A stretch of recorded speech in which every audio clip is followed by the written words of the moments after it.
Will you shut up, man? China ate your lunch, Joe. And You're by the way, worst you were a president vice- America has ever had. Hey, Come Joe, let on. me- I'm not here to Wait, make wait, sure. Joe, you're the liar. I want to make sure. Graduated last in your class, not first in your class. I want Well, to. he I just want listened to the to you. stock market. One The of the country two, would have been because left guess wide what? open. A lot Millions of people would have died. and a Not lot more are gonna die 200,000. unless And he one gets a person lot is too smarter. much. It's China's fault. It should have never happened. This guy will close We down the whole handed him a country booming and destroy economy. our country.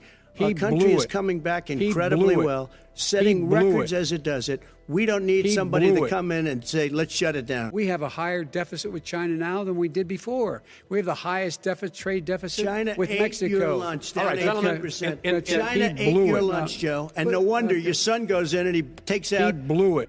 He takes out billions of dollars. Will you takes shut out up, billions man? of dollars to manage. He makes millions of dollars. And also, Simply while not we're at true. it, why Will is you it? shut up, man? Listen, who is He blew it.